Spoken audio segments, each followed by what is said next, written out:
Assalamualaikum warahmatullahi wabarakatuh. Kembali lagi di channelnya Sri Bercerita. Hari ini aku akan membawakan cerita tentang horor ojek online. Tapi sebelum ke ceritanya, silakan teman-teman klik tombol subscribe, like, komen, dan share supaya tidak ketinggalan kisah-kisah menyeramkan di channel ini.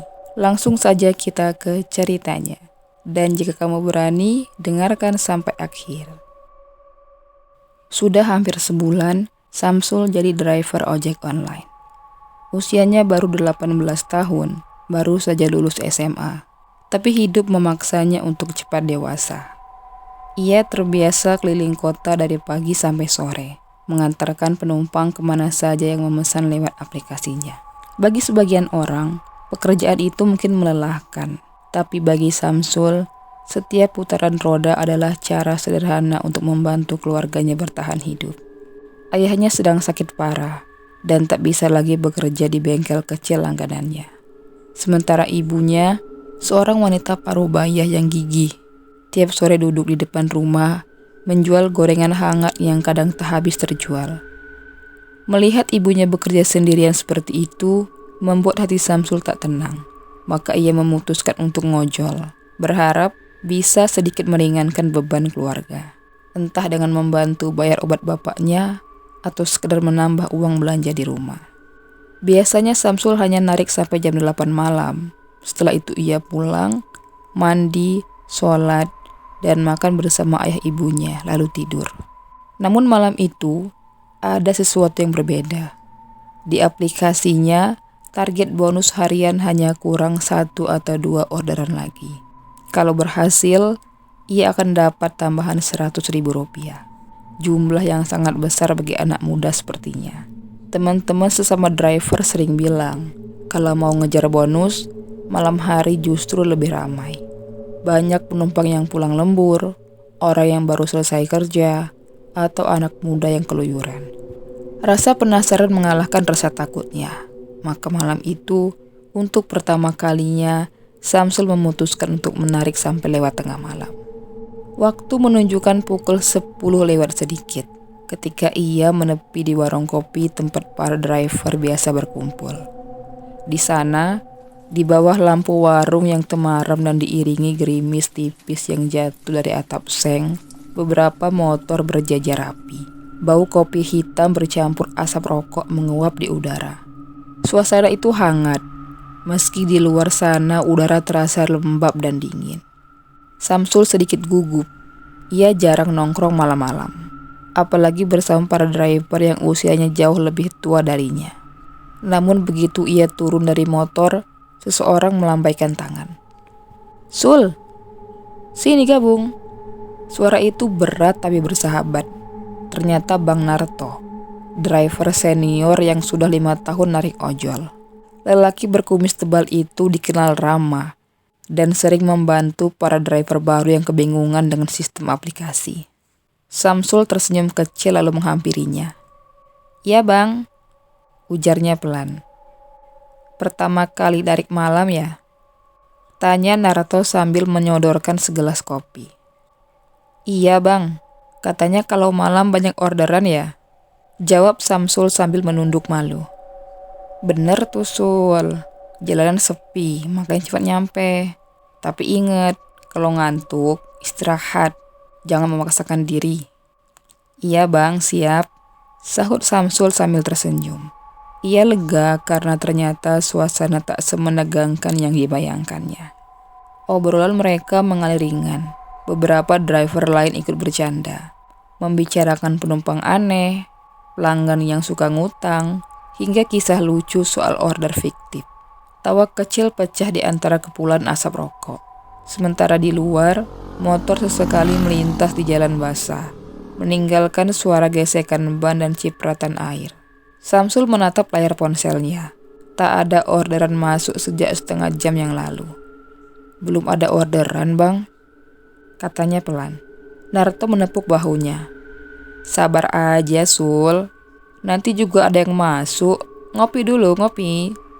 Samsul mengangguk mencoba yakin. Ia menatap jalanan yang mulai sepi. Lampu-lampu toko yang sudah banyak padam, hanya suara gerimis yang menemani. Beberapa menit berlalu, tiba-tiba ponselnya bergetar. Notifikasi dari aplikasi muncul di layar. Diiringi bunyi khas tanda order masuk. Samsul refleks menatapnya, lalu membaca nama dan lokasi penjemputan. Jalan Rel Lama, Kecamatan Bantaran. Ia mengerutkan kening. Nama jalan itu asing baginya. "Bang, ini jauh nggak ya?" tanyanya sambil menunjukkan maps di layar. Narto melirik sekilas.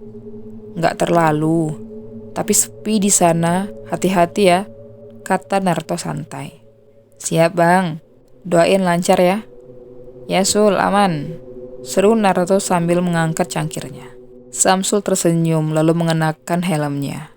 Ia menyalakan motor, suara knalpotnya membelah sunyi malam. Hujan masih turun tipis membasahi jalan dan menimbulkan kilau samar dari pantulan lampu. Jaket ojek online-nya terasa dingin di tubuh, tapi semangatnya tetap tinggi. Ia menatap maps-nya sekali lagi lalu mulai melaju. Jalanan menuju Kecamatan Bantaran tampak sepi. Di kiri kanan hanya terlihat sawah gelap dan beberapa rumah berjejer berjarang-jarang. Sesekali ia berpapasan dengan truk pasir yang melintas lambat. Lampunya menembus kabut tipis. Semakin jauh ia melaju, semakin sedikit kendaraan yang terlihat.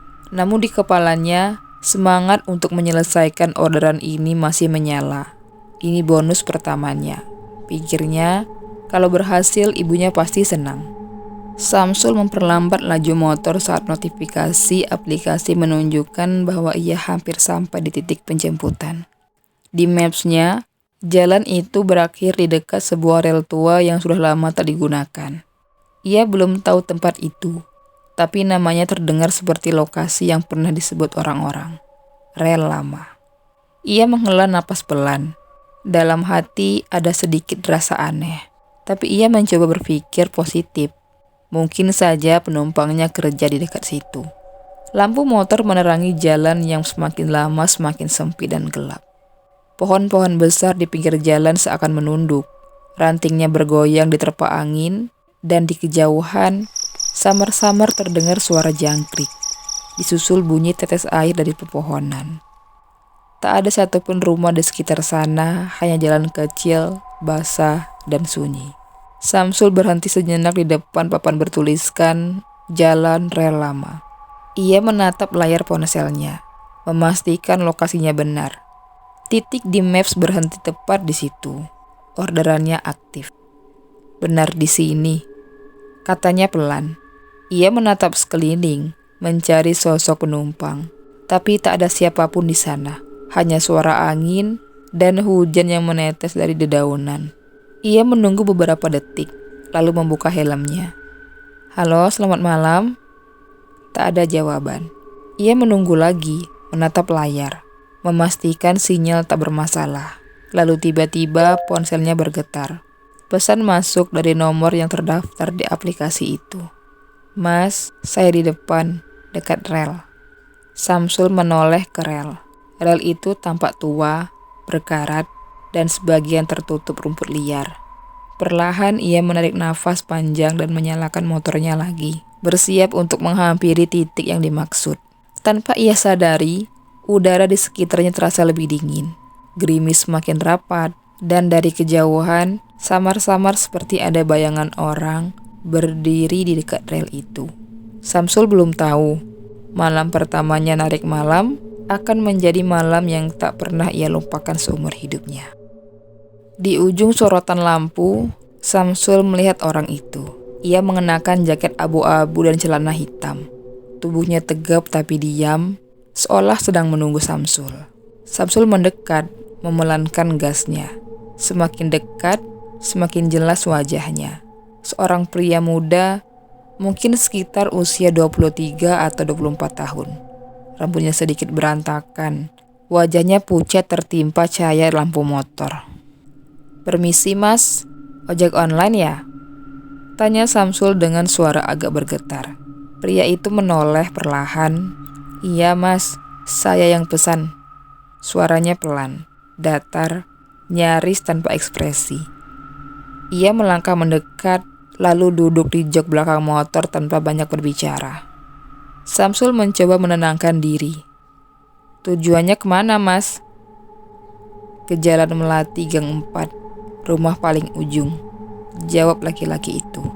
Samsul mengangguk, membuka aplikasinya, memastikan alamat itu terdaftar. Benar, titik tujuan ada di ujung Jalan Melati, sekitar 7 km dari sana. Ia menutup ponselnya, menyalakan motor dan mulai melaju. Hujan kembali turun, lebih rapat kali ini. Air menetes dari helm Samsul, menuruni lehernya. Jalan itu gelap dan licin, tapi ia tetap harus fokus. Sementara di belakang, penumpangnya hanya diam saja tak bersuara. Suasana hening terasa aneh. Biasanya penumpang ngobrol ringan, setidaknya basa-basi soal cuaca atau rute. Tapi yang satu ini sunyi. Dari kaca spion, Samsul sempat melirik. Dan entah kenapa, sesekali ia merasa sosok di belakangnya menunduk terlalu dalam, seolah sedang memandangi tanah. Setelah beberapa menit, Samsul memberanikan diri berbicara. Mas kerja di dekat rel itu ya? Saya jarang lewat sana, Mas, soalnya. Tak ada jawaban, hanya suara hujan yang mengetuk pelan helmnya. Mas, ulangnya pelan. Kali ini pria itu menjawab lirih. Iya, dulu sering ke sana. Dulu? Sekarang udah nggak kerja di sana? Pria itu hanya menggeleng pelan. Udah enggak. Saya udah lama nggak kemana-mana. Perjalanan kembali sunyi. Angin malah membawa hawa dingin yang menusuk kulit. Bau tanah basah dan besi karatan dari rel yang mereka tinggalkan masih terasa sampai beberapa meter. Samsul memperhatikan jalan. Sesekali motor itu hampir oleng karena genangan air. Tapi ia tetap tenang, berusaha menjaga keseimbangan. Pikirannya mulai melayang-layang antara kantuk dan perasaan tidak enak. Ia merasa punggungnya dingin, bukan karena hujan, tapi seperti ada hawa sejuk yang datang dari arah penumpang di belakang. Beberapa kali, ia merasa mendengar suara kecil, seperti hembusan napas berat. Ia ingin menoleh, tapi ia menahan diri. 15 menit berlalu, jalan mulai masuk ke area pemukiman. Suasana lebih tenang, tapi anehnya, rasa tidak nyaman itu justru makin kuat. Samsul sempat menoleh sekali lagi lewat kaca spion. Saat itu, ia jelas melihat bayangan wajah penumpangnya. Pucat sekali, bibirnya membiru. Mas, rumahnya masih jauh ya? Tanya Samsul, mencoba memecahkan keheningan. Sedikit lagi, berhenti di depan rumah yang pagar kayu ya. Saya turun di situ saja. Siap, Mas. Motor terus melaju, melewati jalan-jalan kecil yang mulai becek. Di kiri kanan, anjing menggonggong entah pada siapa. Hujan pun sudah mulai berhenti, tapi udara makin dingin. Samsul mulai merasakan jantungnya berdegup tak wajar. Ada sensasi aneh, seperti berat di pundaknya. Ia ingin cepat sampai menyelesaikan orderan itu lalu pulang. Samsul mencoba membuka percakapan lagi, tapi pria itu hanya menjawab seperlunya. Depan sana aja, Mas. Pagar kayu, rumah warna biru. Motor berhenti di depan rumah yang ia maksud. Rumah itu sederhana, tapi terasa dingin dan sepi. Pagar kayunya sudah lapuk, catnya terkelupas, dan di depan rumah tumbuh satu pohon mangga besar yang menaungi halaman. Lampu teras itu redup kekuningan, berayun pelan tertiup angin.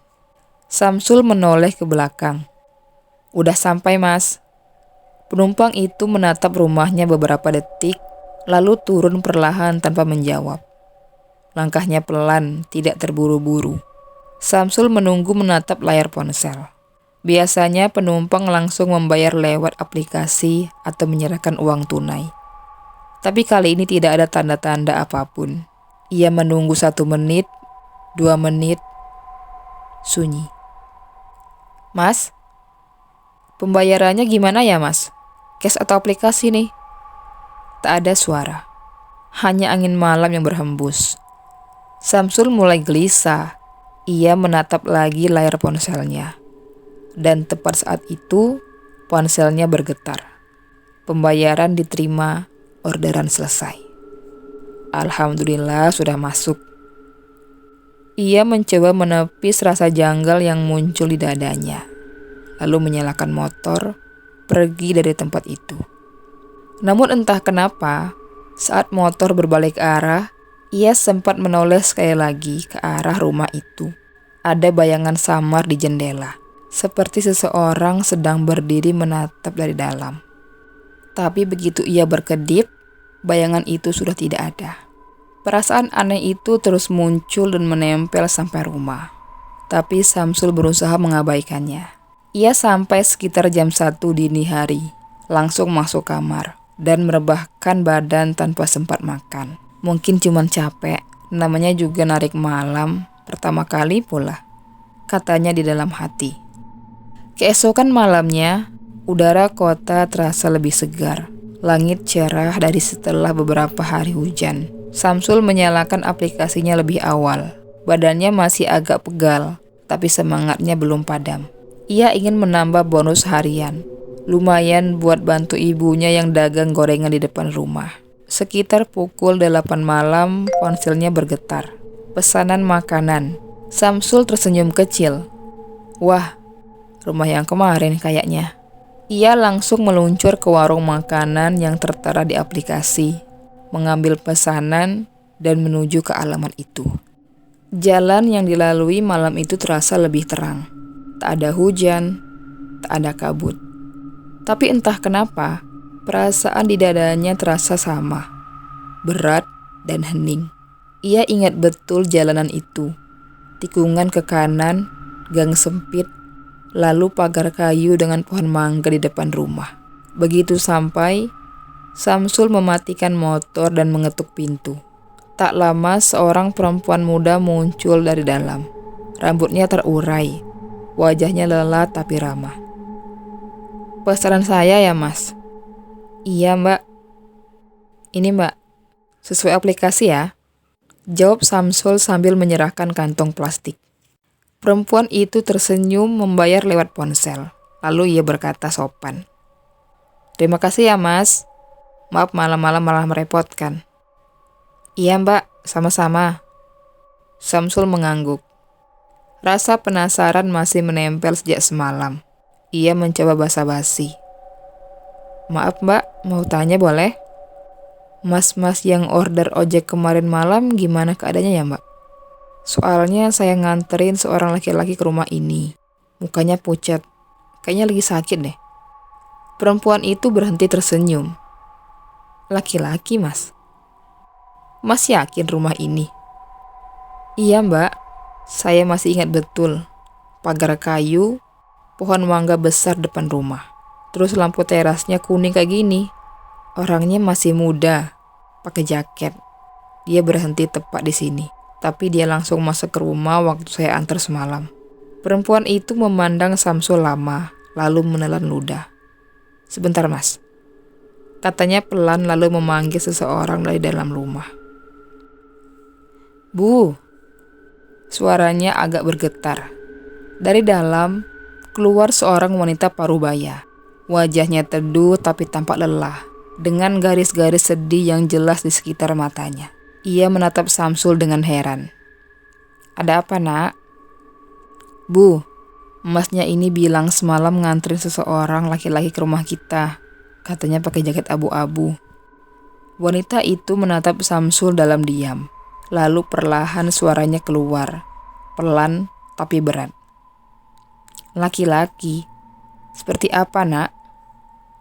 Samsul ragu sejenak, tapi ia menjawab jujur. Usianya sekitar 20 tahun. Rambutnya agak pendek. Wajahnya sih pucat pas saya antar tadi malam. Mungkin lagi sakit. Dia gak banyak bicara bu. Saya yakin sih dia sedang sakit. Wanita itu memejamkan mata dan air matanya menetes. Ia menutup mulutnya, perlahan menangis. Ya Allah. Samsul panik. Ada apa bu? Dengan suara bergetar, wanita itu berkata, "Nak, kami di sini tidak punya anak laki-laki. Di rumah ini cuma ada saya, suami, dan anak perempuan saya ini. Kalau kamu benar mengantar laki-laki semalam, itu pasti arwah anak saya." Samsul terdiam, matanya membesar. Arwah anak ibu? Wanita itu mengangguk, suaranya pun pelan. "Sebulan lalu, anak saya meninggal tertabrak kereta di rel dekat sini. Ia pergi malam waktu itu. Katanya mau ambil makanan. Tapi dia nggak pernah sampai rumah." Samsul tertegun. Suara di sekeliling mendadak hilang. Hanya detak jantungnya sendiri yang terdengar di telinganya. "Tapi Bu, saya lihat sendiri Bu. Dia duduk di motor saya. Saya dengar suaranya." Wanita itu menatap Samsul lembut. Air matanya masih mengalir. "Kalau begitu Nak, mungkin dia cuma ingin pulang. Tuhan kasih dia kesempatan sekali lagi untuk merasakan jalan pulang. Lewat kamu." Samsul tak bisa berkata apa-apa. Tubuhnya lemas, tenggorokannya tercekat. Ia menunduk berusaha menahan getar di dadanya. "Maaf Bu, saya nggak tahu." Wanita itu mengangguk menyeka air matanya. "Nggak apa-apa Nak. Terima kasih sudah bantu anak saya pulang." Samsul menunduk hormat lalu berbalik perlahan. Saat hendak naik motor, ia tak sengaja menatap kaca jendela rumah itu. Dan di balik tirai, samar-samar ada bayangan seorang pria berdiri. Jaket abu-abu, wajah sendu menatapnya. Bayangan itu memudar perlahan. Samsul kembali menelan ludahnya, lalu menyalakan motor. Tangannya gemetar tapi ia paksa melaju. Jalan pulang terasa panjang dan sunyi. Hanya suara angin malam yang menemani. Dan sepanjang perjalanan, perasaan aneh itu terasa mengikuti. Seperti ada seseorang duduk di belakangnya. Diam, tak bersuara. Sejak malam itu, wajah ibu dan anak perempuan itu terus terbayang di kepala Samsul. Setiap kali ia menutup mata, suara lirih sang ibu berkata, "Itu arwah anak saya," seolah terngiang jelas di telinganya. Malam-malam berikutnya jadi terasa aneh. Motor yang biasanya ia gunakan narik, kini sering mogok tanpa alasan. Kadang lampu depan tiba-tiba redup padahal aki baru ganti. Ibunya beberapa kali memperhatikan perubahan sikap Samsul. "Kamu nggak apa-apa, Sul? Kok sering ngelamun?" tanya sang ibu sambil menggoreng tempe di wajan. Samsul tersenyum kaku. "Nggak apa-apa, Bu. Cuman kecapean aja nih." Padahal sebenarnya setiap malam ia selalu terbangun karena mimpi aneh. Mimpi berada di rel kereta dengan kabut tebal. Terdengar suara klakson kereta yang panjang. Lalu seseorang menepuk pundaknya dari belakang. Pagi itu, Samsul memutuskan untuk istirahat dari ngojol tengah malam. Ia hanya narik siang hari. Sekedar mengantar makanan dan penumpang di sekitar pasar. Tapi rasa penasaran di dalam dirinya justru makin besar. Ia terus memikirkan satu hal. Benarkah yang ia antar malam itu adalah arwah? Bagian dirinya yang logis mencoba menolak. Mungkin cuma salah rumah, atau mungkin mirip. Tapi bagian lain dari dirinya entah kenapa merasa yakin bahwa ia memang sudah bertemu sosok yang bukan manusia. Sore itu, langit mulai memerah. Samsul kembali nongkrong di warung kopi tempat para driver biasa kumpul. Bang Narto sudah duduk di pojok, menatap layar ponselnya sambil minum kopi hangatnya. Sul, lama nggak nongol. Katanya sakit ya?" sapa Narto ramah. Samsul duduk di depannya. "Enggak Bang, cuma agak males aja sih narik malam." Narto menatap Samsul dengan tatapan tahu. Jangan bilang kamu ngalamin hal yang aneh-aneh ya." "Mungkin iya Bang." Suara di warung itu sempat hening sejenak. Beberapa driver lain ikut mendengarkan samar-samar. "Ngomong aja Sul, biar kamu tenang, kata Naruto menepuk bahunya. Samsul pun mulai bercerita. Dari order malam di jalan rel lama, penumpang misterius yang diam sepanjang jalan, hingga rumah yang ternyata milik orang yang sudah meninggal tertabrak kereta. Saat cerita seperti itu, semua yang mendengar hanya terdiam. Angin sore berhembus pelan, membuat bendera kecil bertuliskan warung kopi Pak D berkibar samar. Rel lama ya? Tanya salah satu driver yang duduk di ujung. Aku juga pernah lewat situ bang, emang angker banget tempatnya. Banyak yang bilang sering ada yang minta tolong, minta anter. Tapi ya itu, kadang penumpangnya hilang. Bang Naruto menghela napas panjang. Ya ampun Sul. Samsul hanya tersenyum hambar. Aku juga heran bang. Dulu aku pikir cerita kayak gini tuh cuman nakut-nakutin aja, biar orang gak keluyuran malam-malam, tapi ya ngalamin juga. Setelah kejadian malam itu, Samsul jadi sering melamun. Ia mulai takut kalau sewaktu-waktu arwah itu datang lagi. Kadang saat ia sedang di jalan, ia merasakan seperti ada yang duduk di jok belakang. Padahal ia sedang sendiri.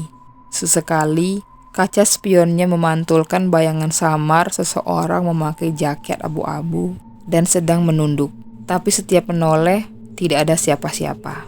Sampai pada suatu hari yang cerah, sekitar pukul 12 siang, Samsul sedang mengantar orderan makanan ke daerah terminal. Di lampu merah ia berhenti menunggu giliran. Dari arah belakang sebuah motor lewat dan entah kenapa, ia merasa mengenali jaket yang dipakai pengendara itu. Jaket abu-abu polos dengan noda lumpur di bagian belakang. Sama persis dengan jaket penumpang misterius malam itu. Motor itu membelok ke arah jalan kecil menuju rel. Tanpa pikir panjang, Samsul memutuskan untuk mengikuti dari jauh. Udara siang terasa panas, tapi semakin dekat ke arah rel, suasana justru makin dingin dan sunyi. Tak ada kendaraan lain yang lewat. Ketika motor itu sampai di ujung jalan, pengendara tadi berhenti, turun, lalu hilang begitu saja di balik semak-semak. Samsul pun berhenti, tenggorokannya kering, jantungnya berdegup kencang. Ia turun perlahan berjalan ke arah tempat orang itu tadi berdiri. Tak ada siapa-siapa di sana. Yang tersisa hanyalah suara gesekan sepatunya dengan besi rel dan aroma besi karat yang menusuk hidung. Tiba-tiba, suara klakson kereta menggema. Samsul refleks mundur. Tapi yang aneh, tidak ada kereta yang lewat. Hanya suara tanpa wujud. Saat itulah ponselnya bergetar. Notifikasi orderan masuk. Antar penumpang, Jalan Melati, Gang 4, Rumah Suryadi. Samsul tertegun. Itu rumah yang sama seperti semalam.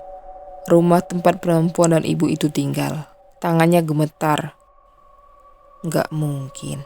Tapi notifikasi itu jelas terlihat. Lengkap dengan nama dan titik penjemputan. Samsul tertegun. Kakinya lemas. Tangannya gemetar. Ia berlari kembali ke motor. Menyalakannya dengan tergesa.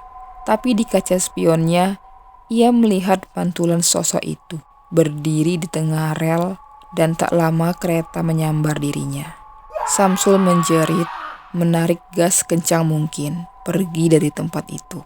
Hujan tiba-tiba turun deras, membuat jalanan licin. Ia hampir tergelincir di tikungan, sebelum akhirnya berhenti di depan warung kopi tempat biasa ia nongkrong. Napasnya tersengal. Bang Naruto yang sedang duduk kaget melihat Samsul datang dengan wajah pucat. "Sul, astaga, kamu kenapa?" Samsul tidak menjawab. Matanya masih terpaku ke arah spion, memastikan tak ada siapa-siapa di belakangnya. "Tadi dia ada di sini bang. Dia ada lagi." Naruto langsung berdiri dan menepuk pundaknya. Udah Sul, tenangkan dirimu. Ayo. Duduk di sana dulu." Samsul mengikuti Bang Naruto. "Minum dulu Sul. Sepertinya dia masih punya urusan yang belum selesai padamu. Makanya suka nunjukin diri ke kamu. Tapi jangan takut. Kita urus sama-sama." Samsul menunduk, menitikan air mata yang entah kenapa terasa begitu berat. Ia tak tahu apakah yang ia alami nyata atau hanya halusinasi. Tapi sejak malam itu, satu hal pasti, ia tak pernah berani lagi lewat rel lama itu. Sejak malam itu, Samsul tak lagi keluar rumah. Ia hanya terbaring di kamar, menatap langit-langit dengan mata sayunya. Tubuhnya sangat panas, tapi bukan demam biasa. Kadang-kadang, di tengah malam ia mengigau, menyebut nama seseorang yang tak pernah ia kenal, lalu menjerit seolah sedang melihat sesuatu yang menakutkan. Ibunya mulai khawatir. "Sul, bangun nak," panggilnya pelan sambil menempelkan handuk basah di dahi anaknya.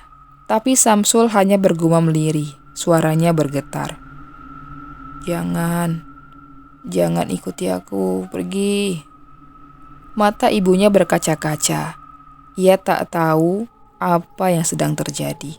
Akhirnya ia memutuskan untuk memanggil Pak Hashim, ustadz yang sering meruqyah warga sekitar kalau ada gangguan aneh. Sore itu, Pak Hashim datang bersama rekannya, membawa air mineral dan Al-Quran. Begitu masuk kamar, udara di dalam terasa berat. "Bismillahirrahmanirrahim," ucap Pak Hashim lirih sambil duduk di samping tempat tidur Samsul.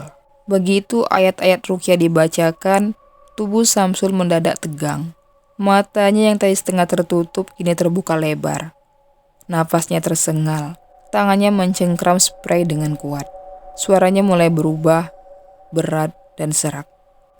"Aku mau pulang." Ibunya terkejut, menutup mulutnya dengan tangan. Air matanya jatuh tanpa sadar. "Kamu jin yang mengganggu anak ini, pergilah." Samsul menggeliat hebat, menjerit seperti orang kesakitan. Lalu perlahan tubuhnya melemas. Air mata menetes dari sudut matanya. Dan setelah beberapa detik, semuanya hening. Pak Hashim menutup Al-Quran lalu memandangi Samsul yang kini tampak tenang. "Sudah Bu, insya Allah gangguannya sudah pergi. Yang mengganggu Samsul ini hanya jin usil, yang memang rumahnya ada di tempat-tempat terbengkalai." "Apakah nak Samsul mendatangi tempat-tempat semacam itu?" tanya Pak Hashim. Samsul berkata lirih, ia kemarin menjemput penumpang di jalan rel lama. Pak Hashim menatap Samsul lalu berkata pelan, "Banyak-banyak berdoa, Sul, karena setiap tempat di muka bumi ini pasti ada penunggunya. Kalau bukan dari kalangan manusia, pasti dari kalangan jin. Yang kamu temui itu bisa jadi jin korin dari mereka yang mengakhiri hidup di sana. Minta perlindungan kepada Allah jika pergi ke tempat-tempat seperti itu, Sul." Setelah itu, ruqyah pun selesai. Sore berganti malam. Udara terasa lebih ringan dan Samsul akhirnya terlelap dengan tenang untuk pertama kalinya dalam beberapa hari. Keesokan paginya, ia bangun dengan tubuh segar. Sinar matahari menembus jendela, mengenai wajahnya yang tampak lebih cerah. Ibunya tersenyum lega. "Alhamdulillah, kamu sudah baik kan, Sul?" Samsul mengangguk. "Iya Bu, aku mimpi semalam, aku lihat dia. Dia senyum, terus pergi ke arah cahaya. Akhirnya dia bisa pulang." Ibunya mengusap kepala Samsul. "Sudah nak, jangan dipikirkan lagi. Yang penting, sekarang kamu sudah sehat ya." Beberapa hari kemudian, Samsul kembali ke tongkrongan ojol. Bang Narto dan kawan-kawan menyambutnya dengan tepuk bahu dan tawa ringan. "Wah, si bocah yang mengantarkan arwah udah balik lagi nih," canda Bang Narto. Samsul hanya tertawa kecil. "Udah Bang, sekarang narik siang aja deh, trauma narik malam." Tapi di dalam hatinya, Samsul tahu pengalaman itu bukan sesuatu yang bisa ia lupakan. Setiap kali melewati perlintasan rel, ia selalu menunduk sedikit, membaca istighfar dan mengirim doa. Ia tak lagi merasa takut, hanya sedih dan bersyukur. Sedih karena mengingat seseorang yang mati muda dengan cara tragis. Bersyukur karena ia masih diberi kesempatan untuk hidup, untuk memperbaiki diri, dan untuk membantu orang tuanya. Malam itu, ia duduk di teras rumah, menatap bintang-bintang di langit. Ayahnya yang kini mulai membaik duduk di kursi sebelahnya sambil menyeruput teh hangat. Sul, kadang Allah kasih kita pengalaman berat, bukan untuk nakutin, tapi buat ngingetin. Samsul menatap ayahnya lalu mengangguk. Iya ya, aku ngerti sekarang. Orang yang putus asa itu bukan cuma nyakitin diri sendiri, tapi juga bikin orang lain susah, bahkan setelah ia mati. Ayahnya tersenyum. Nah itu, hidup ini ujian Sul, tapi seberat apapun, jangan pernah berpikir buat menyerah, karena kematian itu bukan akhir dari segalanya. Kadang malah jadi awal penyesalan panjang jika diakhiri dengan cara yang tidak baik. Angin malam berhembus lembut, dari jauh terdengar suara kereta melintas. Tapi kali ini, suara itu tak lagi menakutkan. Samsul hanya menatap ke arah rel yang samar terlihat di kejauhan. Semoga kamu tenang di sana ya Mas. Ia menutup matanya sejenak, membiarkan kenangan itu lewat seperti angin. Kini, setiap kali ia menyalakan motor dan menatap maps di layar ponsel, ia selalu membaca basmalah terlebih dahulu. Karena ia tahu, tidak semua penumpang datang dari dunia yang sama. Tapi selama hatinya berpaut pada Allah, ia tak pernah takut lagi. Hari itu, Samsul kembali berangkat narik, bukan di malam yang gelap, tapi di bawah cahaya suara yang hangat. Ia tersenyum saat ia melihat orderan pertama muncul di layar. Antar makanan, jalan rel lama. Tangannya sempat gemetar, tapi kali ini ia hanya menghela napas. Bismillah, semoga cuma manusia biasa. Motor itu maju perlahan, menembus senja, meninggalkan jejak air di aspal yang masih basah oleh hujan sore. Dan di ujung jalan, di dekat rel yang dulu membuatnya gemetar, kini ia hanya tersenyum kecil. Masa lalu sudah ia lewati, ketakutannya sudah ia hadapi, dan yang tersisa kini hanyalah hikmah. Itulah tadi cerita tentang horor ojek online. Bagaimana pendapatnya teman-teman? Silakan tulis di kolom komentar. Kita berjumpa lagi di cerita horor selanjutnya. Wassalamualaikum warahmatullahi wabarakatuh.